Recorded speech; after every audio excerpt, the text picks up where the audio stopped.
Chapter 8. January 28th of the year 1900. I regret not having written this before. I think that from now on my writing may be a little late. I have to prioritize my activities and be sure that this keeps being a secret. I must confess that yesterday morning I felt happy. Having a new friend feels wonderful. I don't have friends. The wives of Daniel's friends are way older than me, and they have no interest in speaking with someone like me. They seem bothered by the fact that I'm too young. Maybe they don't trust me like I don't trust in our workers.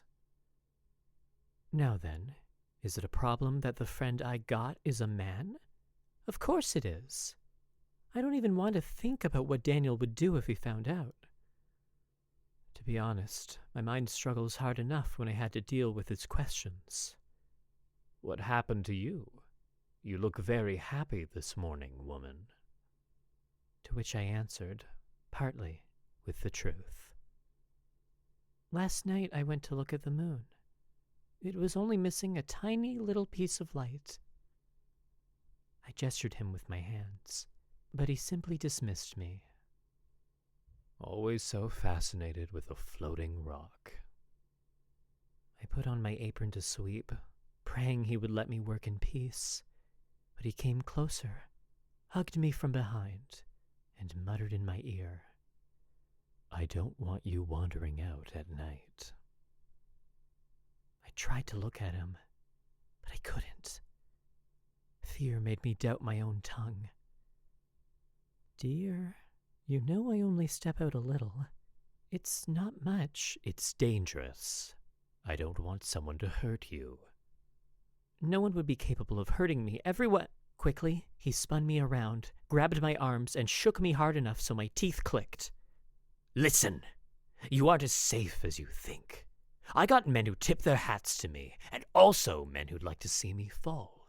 They won't doubt of hurting something small and sweet like you." I lowered my head. That false sweetness at the end, after nearly spitting in my face. "Daniel, you know how much I like going out to look at the stars when I can't sleep. Please, don't take that away from me." I pleaded, even knowing it was wrong and that he probably wouldn't grant it.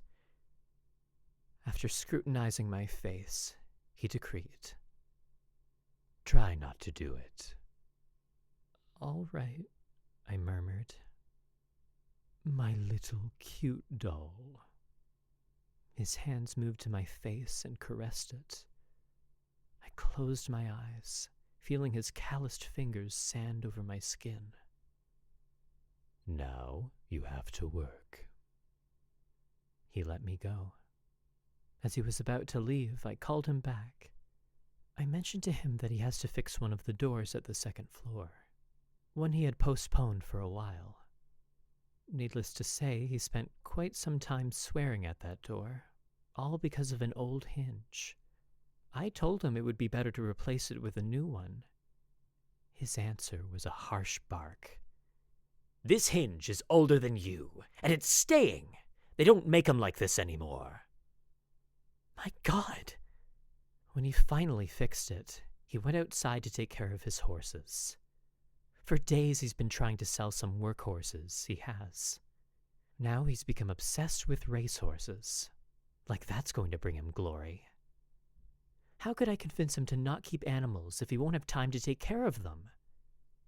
He came back exhausted, grumbling about needing rest. As soon as he put his head on the pillow, he fell asleep. I suppose I must thank heavens for a night without having to indulge in his marital demands. Anyway, the point is that before going to sleep, dressed in my nightgown, with my hair finally freed from that tight bun, I took my time looking out the window. Dr. Emmerich's carriage wasn't there. Disappointed, I went out by the back door of the inn and crouched down. Maybe he left. Maybe, as for everyone in this town, the fear my husband represents was too much for him. The more I looked at the sky, the more I thought I had understood everything. Maybe the Lord already answered me. Maybe I'm meant to walk alone at night, quiet and small beneath the stars, like my beloved moon. Suddenly, someone said, "Don't ask the moon for advice." The voice came from the left. It was him. It was Mr. Emmerich walking toward me. "You know, it's a beautiful sight, but beyond being a listener, it won't help you. It's like talking to Belle and Daisy." Belle and Daisy? His long, thin lips curved, revealing his beautiful teeth. His voice is soft and melodic, with a slight British tone, completely opposite to Daniel's rough, harsh voice. I stood up, waiting for him to approach. "Yes, they're my mares." "Oh, I suppose they're very important to you." "They're part of me," he nodded. "Without them, I couldn't do what I do for a living." "I see." I paused.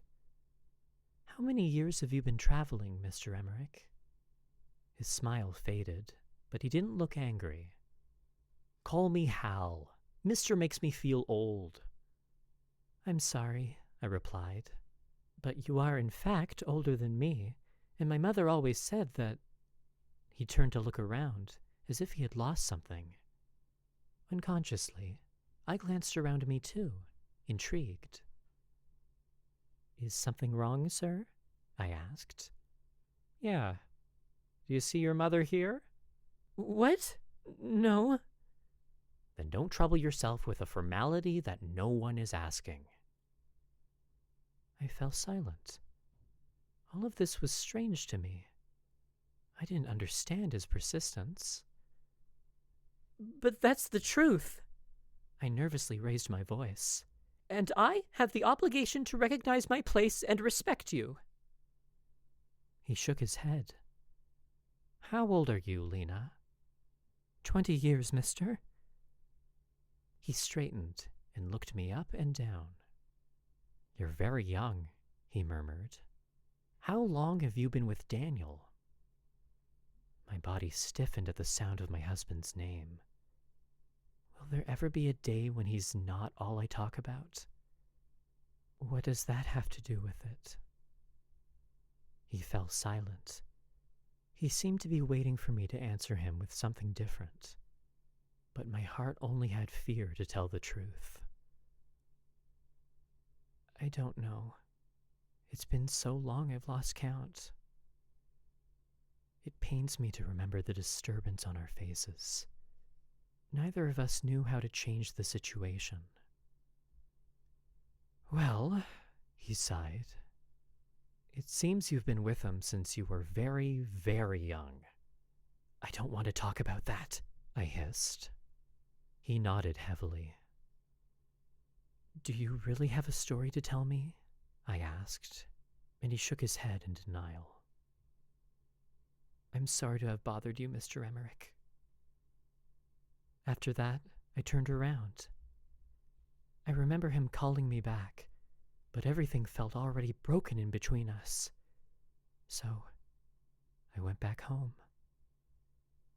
Now, with my mind being cold, I regret it. I don't know if he will want to keep talking with me. And perhaps it's better for both of us if this ends here.